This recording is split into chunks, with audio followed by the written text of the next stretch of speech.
अस्सलाम वालेकुम बच्चों, आज हमारा लेक्चर नंबर 39 है फर्स्ट ईयर बायोलॉजी का।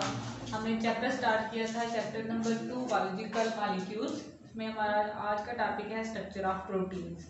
बच्चों, लास्ट लेक्चर में हमने देखा था कि प्रोटीन्स का स्ट्रक्चर किस तरह से होता है। Basic building units amino acids होते हैं। अमाइनो एसिड का यूनिट हमने देखा, अमाइनो एसिड कैसे बनते हैं, उनका स्ट्रक्चर कैसे होता है, पेप्टाइड बॉन्ड की फॉर्मेशन हमने देखी थी। आज हमने देखना है कि प्रोटीन्स का स्ट्रक्चर किस तरह से होता है, कि ये जो अमाइनो एसिड्स हैं जो हमने पढ़ा कि अमाइनो एसिड बिल्डिंग ब्लॉक होते हैं प्रोटीन्स के, तो ये कैसे मिलते हैं, कैसे ये इकट्ठे होते हैं और एक प्रॉपर स्ट्रक्चर बनाते हैं। ये अमाइनो एसिड्स के सीक्वेंस की वजह से, इनकी अरेंजमेंट की वजह से हम प्रोटीन के डिफरेंट स्ट्रक्चर्स पढ़ते हैं, जो आज हमने स्टडी करना है। तो बच्चों, इसमें आपने देखना है कि कुछ प्रोटीन्स ऐसी हैं जो एक चेन की फॉर्म में होती है, ठीक है। कुछ प्रोटीन ऐसी हैं जो हेलिकल की फॉर्म में होती है, ट्विस्ट हुई होती है। कुछ ऐसी हैं जिनके अंदर फोल्डिंग होती है, वो एक दूसरे के ऊपर फोल्ड हुई होती है। और कुछ ऐसी हैं जो इन तीनों का मिक्स होती है, एक इंटरलिंक्ड फॉर्म होती है, ठीक है। इसी बेस पे हम कहते हैं कि बेसिकली जो हमारे पास प्रोटीन के स्ट्रक्चर्स हैं वो 4 मेजर स्ट्रक्चर्स हैं, ठीक है। सबसे पहले हम कहते हैं कि हमारे पास जो फर्स्ट चीज है वो है प्राइमरी स्ट्रक्चर ऑफ प्रोटीन्स, ठीक है, प्राइमरी स्ट्रक्चर। सेकंड वन जो है वो हम कहते हैं secondary structure of proteins. Third चीज है हमारे पास टर्शियरी स्ट्रक्चर ऑफ प्रोटीन्स। और नंबर 4 पे आपके पास आ जाता है क्वाटरनरी स्ट्रक्चर ऑफ प्रोटीन्स, ठीक है।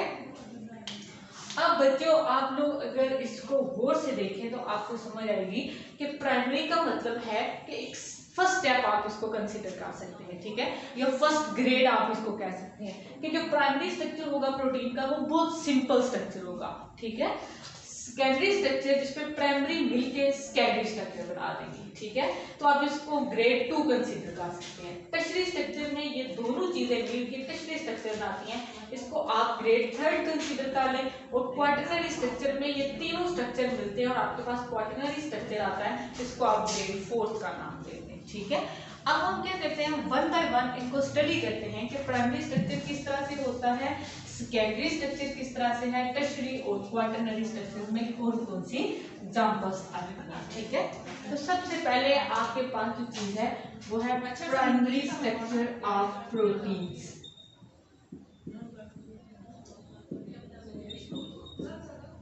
प्राइमरी स्ट्रक्चर ऑफ प्रोटीन्स में बच्चों सबसे पहली जो चीज आती है वो ये है कि जो प्रोटीन्स में जो अमाइनो एसिड्स होते हैं जो मिलके प्रोटीन का स्ट्रक्चर बनाते हैं वो किस फॉर्म में होते हैं, एक सीक्वेंस में होते हैं, ठीक है। इसमें दो चीजें मैटर करती हैं, एक जो है वो नंबर ऑफ अमाइनो एसिड, ठीक है, कि प्राइमरी स्ट्रक्चर में हम देखते हैं कि अमाइनो एसिड्स का नंबर कितना है, कितने अमाइनो एसिड्स मिलके एक प्रोटीन का स्ट्रक्चर बना रहे हैं। दूसरा हम इसमें देखते हैं सीक्वेंस, ठीक है। इसमें आप देखें कि जो प्राइमरी स्ट्रक्चर है, अगर आप प्राइमरी स्ट्रक्चर प्रोटीन का स्टडी कर रहे हैं तो उसके अंदर आपने दो चीजें ध्यान में रखनी है, एक तो अमाइनो एसिड्स का नंबर, दूसरा अमाइनो एसिड्स का सीक्वेंस के अमाइनो एसिड किस सीक्वेंस के ऊपर लगे हुए हैं, ठीक है। यहाँ पे हम देखें कि फर्स्ट टाइम एक बंदा था एफ सेंजर, जिसने डिस्कवर किया था कि अमाइनो एसिड सीक्वेंस की फॉर्म में होते हैं और प्रोटीन का स्ट्रक्चर बनाते हैं। अगर इस सीक्वेंस में थोड़ा सा भी चेंज आ जाए तो अमाइनो एसिड जो है वो प्रॉपर प्रोटीन नहीं रहती, उसके अंदर चेंजेस आना शुरू हो जाते हैं, ठीक है। अब यहाँ पे अगर आप देखें तो हम कहते हैं कि दो एग्जांपल्स हम लेते हैं, एक इंसुलिन की एग्जांपल लेते हैं, दूसरी हम लेते हैं हेमोग्लोबिन की, ठीक है। यहाँ पे सीक्वेंस और नंबर के हिसाब से अगर आप देखें तो यहाँ पे दो एग्जांपल्स ले रहे हैं, एक इंसुलिन की एग्जांपल है, दूसरी है हेमोग्लोबिन। ये दोनों आपके पास प्रोटीन्स हैं, इनका स्ट्रक्चर आपने देखना है कि इंसुलिन और हेमोग्लोबिन कैसे बनी हुई हैं, कैसे चेन्स हैं। तो सबसे पहले अगर आप इंसुलिन को देखें तो इंसुलिन के अंदर टोटल जो अमाइनो एसिड्स होते हैं वो 51 अमाइनो एसिड्स हैं, ठीक है। अगर आप यहाँ पे इंसुलिन का स्ट्रक्चर देख रहे हैं तो इंसुलिन के अंदर कितने अमाइनो एसिड्स होंगे, 51 अमाइनो एसिड्स। और ये 51 अमाइनो एसिड्स किस फॉर्म में है, इसकी दो चेन्स होती हैं, ठीक है। एक चेन के अंदर 21 अमाइनो एसिड होंगे और दूसरी चेन के ऊपर अंदर 30 अमाइनो एसिड होंगे। ठीक है, अगर यहाँ पे आपको इस बात चेन की समझ नहीं आ रही तो टोटल हम कहते हैं कि यहाँ पे आपके पास इंसुलिन का जो सीक्वेंस है उसके अंदर 21 अमाइनो एसिड्स हैं। ये जो 21 अमाइनो एसिड्स हैं ये किस फॉर्म में है? ये 2 चेन्स में। ठीक है, 2 चेन्स बनती हैं। एक हम कहते हैं कि इस तरह से ये अमाइनो एसिड्स लगे हुए हैं। ठीक है, ये एक सीक्वेंस है। ठीक है, ये फर्स्ट सीक्वेंस के इसमें सेकंड सीक्वेंस। ठीक है, ये आपके पास अमाइनो एसिड्स हैं और इनके दरमियान पेप्टाइड बॉन्ड है। अब वो कहता है कि ये आपके पास, फर्ज करें ये आपके पास एक इंसुलिन का मॉलिक्यूल है, इंसुलिन प्रोटीन है। ये 2 चेन्स होती हैं इसके अंदर, इंसुलिन के मॉलिक्यूल के अंदर, और आप कहते हैं कि ये जो टोटल अमाइनो एसिड्स लगे हुए हैं ये टोटल नंबर इनका होता है 51। एक चेन के अंदर जो फर्स्ट चेन है उसके अंदर कितने अमाइनो एसिड्स होंगे? 21 अमाइनो एसिड्स लगे हुए होंगे। और जो दूसरी चेन है ये वाली, इसके अंदर कितने अमाइनो एसिड्स होंगे? 30 अमाइनो एसिड्स होंगे। और टोटल कितने बन जाएंगे आपके पास? 51 अमाइनो एसिड। ये इस तरह प्राइमरी स्ट्रक्चर जो है वो इस तरह चेन की फॉर्म में, इस तरह सीक्वेंस में होता है। ठीक है, नेक्स्ट अगली चीज जो है वो है आपके पास हीमोग्लोबिन का स्ट्रक्चर। ठीक है, जैसे आपने इंसुलिन का स्ट्रक्चर देखा इसी तरह आपके पास अब हीमोग्लोबिन का स्ट्रक्चर है कि हीमोग्लोबिन के अंदर आपने इंसुलिन के अंदर देखा कि इंसुलिन के अंदर 2 चेन्स होती हैं, लेकिन जो हीमोग्लोबिन का स्ट्रक्चर है उसके अंदर आप कहते हैं कि इसके अंदर टोटल जो चेन्स होती हैं वो 4 चेन्स आ जाती हैं। ठीक है, हीमोग्लोबिन का स्ट्रक्चर हो आपके पास, आप बच्चों प्राइमरी स्ट्रक्चर स्टडी कर रहे हैं प्रोटीन्स का। पहले हमने एग्जांपल देखी इंसुलिन की, अब है आपके पास हीमोग्लोबिन। हीमोग्लोबिन इंसुलिन में आपने देखा उसकी 2 चेन्स होती हैं। हीमोग्लोबिन का जो स्ट्रक्चर होता है उसके अंदर कितनी चेन्स होती हैं? 4 चेन्स होती हैं। इसके अंदर 4 में से 2 अल्फा चेन्स होती हैं और 2 जो है वो कौन सी हैं? Beta chains. ठीक है, ये अल्फा चेन्स और बीटा चेन्स आप इसलिए कहते हैं कि आप इसमें सीक्वेंसिंग करते हैं कि जो अल्फा चेन है उसके अंदर अमाइनो एसिड्स होते हैं 141। ठीक है, 141 होंगे अल्फा चेन के अंदर, और जो आपके पास बीटा चेन है उसके अंदर होंगे 146 अमाइनो एसिड्स। ठीक है, अब आपके पास 2 अल्फा की चेन्स हैं, 2 बीटा की चेन्स हैं। ठीक है, तो आपके पास जो टोटल इसमें आप ये नहीं कह सकते कि एक चेन के अंदर 141 अमाइनो एसिड्स हैं, लेकिन आप इसमें कहते हैं कि एक अल्फा चेन के अंदर 141 अमाइनो एसिड्स हैं, दूसरी अल्फा चेन के भी अंदर 141 अमाइनो एसिड्स होंगे। इसी तरह जो बीटा चेन है उसके अंदर भी 146 एक बीटा चेन के अंदर और 146 दूसरी बीटा चेन के अंदर। ठीक है, इस तरह से इसके अंदर अमाइनो एसिड्स अटैच होते हैं। ठीक है, उसके बाद जो नेक्स्ट चीज है वो है आपके पास कि आपको पता है कि आपकी बॉडी के अंदर बेशुमार प्रोटीन्स होती हैं। ठीक है, फर्स्ट करें हम कह सकते हैं कि हमारी बॉडी के अंदर इसमें हम कह सकते हैं कि 10,000 तक हमारी बॉडी के अंदर प्रोटीन्स होती हैं। और वो प्रोटीन्स कैसे बनती हैं? इसी तरह जैसे ये हीमोग्लोबिन में देखें 4 चेन्स लगी हैं, 2 बीटा की हैं, 2 अल्फा की हैं, अमाइनो एसिड 141 146 के सीक्वेंस के साथ अटैच हुए हैं। तो हमारी बॉडी के अंदर टोटल हम कहते हैं कि 20 टाइप के अमाइनो एसिड्स हैं। ठीक है, 20 बेसिक टाइप के अमाइनो एसिड्स होते हैं, वही अमाइनो एसिड्स बार बार रिपीट होते हैं और टोटल कितनी प्रोटीन ह्यूमन बॉडी के अंदर बन जाती हैं? 10,000 तक जो प्रोटीन है वो ह्यूमन बॉडी के अंदर बनती हैं और इन्हीं 20 अमाइनो एसिड्स की वजह से ही बनती हैं। ठीक है, अब जो नेक्स्ट बात है वो ये है कि ये जो अरेंजमेंट है, ये जो सीक्वेंसिंग है अमाइनो एसिड्स की, ये बहुत जरूरी है। आपने नंबर देखा कि नंबर किस तरह से इसमें चेन के अंदर अटैच होती हैं अमाइनो एसिड्स, कि इसमें नंबर और सीक्वेंस 2 चीजें मैटर करती हैं। ठीक है, नंबर में आपने देखा कि इंसुलिन के अंदर के स्पेसिफिक कंडीशन है कि इंसुलिन के अंदर 2 चेन्स हैं, एक चेन के अंदर 21 अमाइनो एसिड्स हैं, दूसरी के अंदर 30 अमाइनो एसिड्स हैं। ये नंबर चेंज नहीं होता। इसी तरह हीमोग्लोबिन के अंदर आपने देखा कि उसकी 141 और 146 का सीक्वेंस है, नंबर दिया हुआ है, ये नंबर चेंज नहीं हो सकता। इसी तरह नंबर का आपको पता चल गया कि इस तरह से नंबरिंग होती है। अब दूसरी बात है इसमें सीक्वेंसिंग की। ठीक है बच्चों, सीक्वेंस में जो बात है वो ये है कि अगर अमाइनो एसिड का सीक्वेंस चेंज हो जाए, ठीक है, सीक्वेंस में हम फर्ज करते हैं कि ये आपके पास हीमोग्लोबिन का स्ट्रक्चर है, ठीक है, ये इसकी अल्फा चेन हो या बीटा चेन हो, कोई भी चेन है इसके अंदर, ठीक है, ये इसके अंदर अमाइनो एसिड का एक सीक्वेंस लगा हुआ है। अब आपने क्या करना है कि ये नंबर है, मैं इसमें नंबरिंग देती हूँ 1 2 3 4 5 6 7, ठीक है, ये एक सीक्वेंस है अमाइनो एसिड्स का, ठीक है, और इस सीक्वेंस की वजह से हमने कह दिया कि ये एक सीक्वेंस है किस चीज का, हीमोग्लोबिन प्रोटीन का, ठीक है, फर्ज करेंगे। अब यहाँ पे सीक्वेंस की बात आपको समझ कैसे आएगी कि यहाँ पे देखें, अगर यहाँ पे चेंज आ रहे तो ये नंबर 5 जो अमाइनो एसिड है ये चेंज होके कहाँ पे चला जाए, ये नंबर 7 की जगह 5 चला जाए और 5 की जगह 7 आ जाए। ये सीक्वेंस अगर चेंज हो जाए तो ये जो प्रोटीन है ये आपके पास हीमोग्लोबिन नहीं रहेगी, ये अपना फंक्शन प्रॉपर परफॉर्म नहीं कर सकेगी। बच्चों हमें पता है कि हीमोग्लोबिन क्या करती है, हीमोग्लोबिन का काम है ऑक्सीजन का ट्रांसपोर्ट करवाना।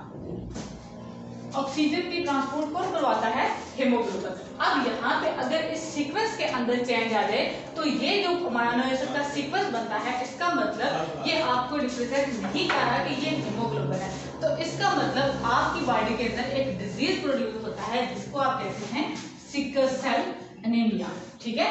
अब ये डिजीज कैसे है कि आपने क्या किया है, अमाइनो एसिड का एक सीक्वेंस चेंज कर दिया, आपकी बॉडी के अंदर हीमोग्लोबिन नहीं बन रही, तो इसका मतलब ऑक्सीजन का ट्रांसपोर्ट नहीं हो रहा, तो आपको डिजीज लग सकता है। बच्चों इसी बात पे मैं आपको कह रही हूँ कि यहाँ पे देखें, एक चीज है नंबर, दूसरी चीज है आपके पास सीक्वेंस।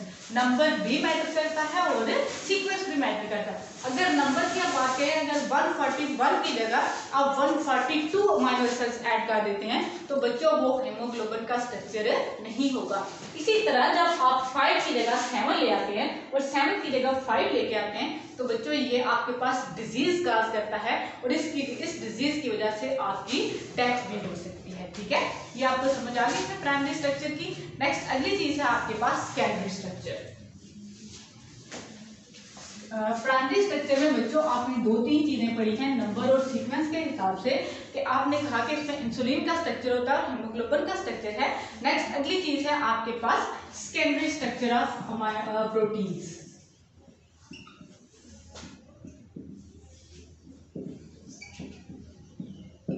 बच्चों इसमें देखें, नेक्स्ट अगली चीज है आपके पास सेकेंडरी स्ट्रक्चर ऑफ प्रोटीन्स।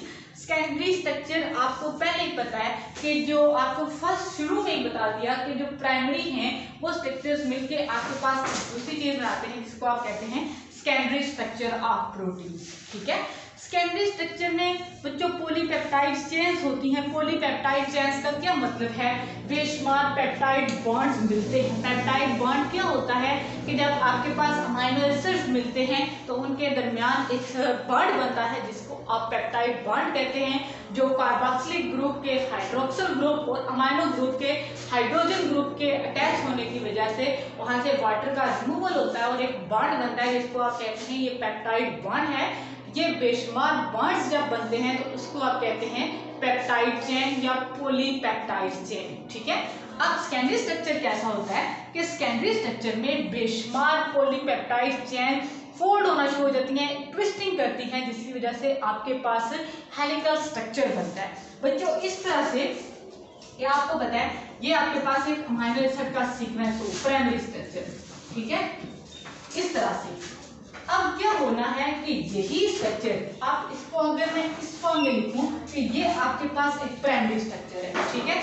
अब यही प्राइमरी स्ट्रक्चर जब ट्विस्टिंग करेगा, फोल्डिंग करेगा तो किस तरह से बनेगा, हेलिकल स्ट्रक्चर बनेगा इस फॉर्म में, ठीक है। ये वाला जो स्ट्रक्चर है इसको आप नाम देते हैं, ये कौन सा स्ट्रक्चर है, सेकेंडरी स्ट्रक्चर ऑफ प्रोटीन्स या अमाइनो एसिड, ठीक है। पहले ये इस तरह से है प्राइमरी स्ट्रक्चर, जब ये अपने ऊपर ही ट्विस्टिंग करता है, फोल्डिंग करता है, तो इसको आप कहते हैं ये कौन सा स्ट्रक्चर है, सेकेंडरी स्ट्रक्चर है, क्योंकि ये हेलिकल फॉर्मेशन करता है। अब ये ट्विस्टिंग दो तरह से होती है, यहाँ पे हम नाम देते हैं, दो तरह से ये ट्विस्टिंग होगी। एक को हम नाम देते हैं alpha helical structure, alpha helical structure, और दूसरा हम कहते हैं एक शीट लाइक स्ट्रक्चर बन जाता है जिसको आप कहते हैं बीटा प्लेटेड शीट्स। ठीक है, अब जो पहली चीज है वो ये है कि अल्फा हेलिकल स्ट्रक्चर किस चीज के अंदर बनता है। बच्चों अल्फा हेलिकल स्ट्रक्चर जो है वो हम कहते हैं कि केराटिन प्रोटीन होती है जिसके अंदर ये अल्फा हेलिकल स्ट्रक्चर बनता है। अब ये केराटिन प्रोटीन आपको कहां से मिलेगी बच्चों? केराटिन प्रोटीन होती है आपकी हेयर्स की बेस पे। अगर आपकी फर्ज करें आपके बाजू पे, आपके हाथ पे बाल हैं, तो आप देखें कि वहां पे बेस पे प्रोटीन होगी जिसको आप कहते हैं केराटिन प्रोटीन। ठीक है, यहाँ पे जो प्रोटीन होती है उसका स्ट्रक्चर किस तरह से होता है? सेकेंडरी स्ट्रक्चर होता है प्रोटीन का, इसका ये हेलिकल की फॉर्म में होती है। नेक्स्ट है आपके पास कि आप ये दोनों स्ट्रक्चर्स देखें किस किस तरह से होते हैं। सबसे पहले है आपके पास अल्फा हेलिकल स्ट्रक्चर, जिसको आप अल्फा हेलिक्स भी कहते हैं। अल्फा हेलिकल स्ट्रक्चर्स में देखें कि आप इसमें देखें कि अगर आप कंसीडर कर रहे हैं कि अल्फा स्ट्रक्चर हो प्रोटीन्स का, तो आप उसमें देखें कि अगर आपके पास फर्स्ट करें हम केराटिन की बात कर रहे हैं, तो केराटिन की अगर आप एक्सरे डायफ्रैक्शन करवाते हैं, एनालिसिस करवाएं एक्सरे डायफ्रैक्शन का, तो उसमें देखेंगे आपके पास हर टर्न के अंदर अल्फा हेलिक्स के हर टर्न के अंदर आपको कितने अमाइनो एसिड्स नजर आएंगे? 3.6। ठीक है, कि आपके पास अगर आप कहते हैं कि ये आपके पास एक टर्न है, ठीक है, यहाँ पे इसके अंदर आपको नजर आएंगे 3.6 अमाइनो एसिड्स। ठीक है, एक टर्न के अंदर, पर टर्न के अंदर आपको इतने अमाइनो एसिड्स नजर आते हैं। अब ये स्ट्रक्चर कैसे मेंटेन होता है कि इसके अंदर आपको एक स्पेशल बॉन्ड होता है। एक तो ये कि इसके अंदर ये ट्विस्टिंग में इतने अमाइनो एसिड्स होते हैं, दूसरी बात ये कि इसके अंदर स्पेशलाइज्ड किस्म के बॉन्ड्स होते हैं जिनको आप क्या कहते हैं? Hydrogen bond. मतलब कि जो अल्फा हेलिकल स्ट्रक्चर है वो किसकी वजह से मेंटेन होता है? हाइड्रोजन बॉन्डिंग की वजह से। ठीक है, नेक्स्ट यहाँ पे नंबर थर्ड जो चीज आ जाती है वो ये है कि आप देखें कि कुछ प्रोटीन्स ऐसी हैं कि आप अगर उनका स्ट्रक्चर देखें तो वो पूरे का पूरा हेलिकल फॉर्म में होता है। ठीक है, तो इस तरह से पूरी प्रोटीन, जितनी भी प्रोटीन्स हैं वो सारी की सारी हेलिकल फॉर्म में होंगी। और कुछ प्रोटीन्स ऐसी हैं सेकेंडरी स्ट्रक्चर्स जो फॉलो करती हैं अल्फा हेलिक्स वाला स्ट्रक्चर, उसमें ये है कि कभी कोई एक हेलिक आ जाता है और कभी ज्यादा आ जाते हैं। मतलब अगर ये एक सीक्वेंस है तो इसी तरह यहाँ पे एक और फोल्डिंग हो सकती है, ये इस तरह से। कुछ प्रोटीन्स ऐसी हैं जो कंप्लीट स्ट्रक्चर हेलिकल की फॉर्म में बनाती हैं, मतलब कंप्लीट ट्विस्ट हुई होती हैं, और कुछ प्रोटीन्स ऐसी हैं जिनके अंदर ट्विस्टिंग ज्यादा नहीं होती। ठीक है, कुछ रीजन्स पे ट्विस्टिंग होती है। नेक्स्ट अगली जो चीज है वो है beta pleated sheets. Alpha helix के बाद जो अगली चीज आती है वो ये है कि बीटा प्लेटेड शीट्स कैसे बनती हैं।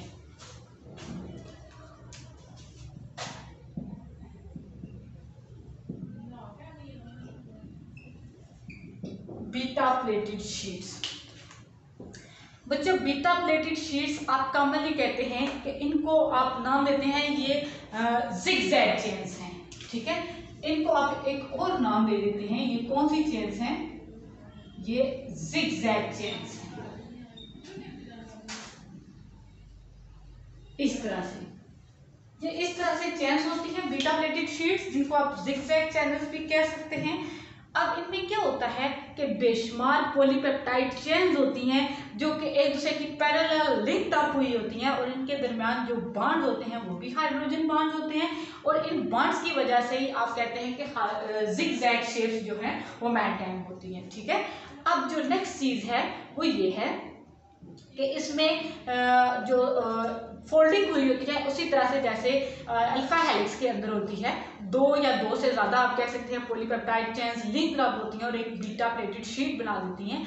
नेक्स्ट जो इसमें चीज है वो ये है कि आप देखें कि जिस तरह से इसमें जैसे आपने देखा कि हाइड्रोजन बॉन्डिंग की वजह से अल्फा हेलिक्स स्ट्रक्चर जो है वो मेंटेन होता है, इसके अंदर भी हाइड्रोजन बॉन्डिंग की वजह से ये जिगजैग स्ट्रक्चर जो है वो मेंटेन होता है। ठीक है, नेक्स्ट अगली चीज है आपके पास tertiary structure of proteins.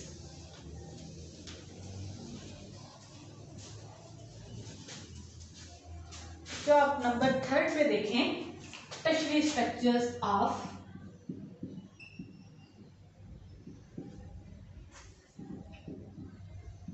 Tertiary structure of protein. अब इसमें देखिए बच्चों, ये जो चीज है ये आपके पास आप कह सकते हैं कि ये प्राइमरी स्ट्रक्चर और सेकेंडरी स्ट्रक्चर मिलके आपके पास टर्शरी स्ट्रक्चर बनाते हैं।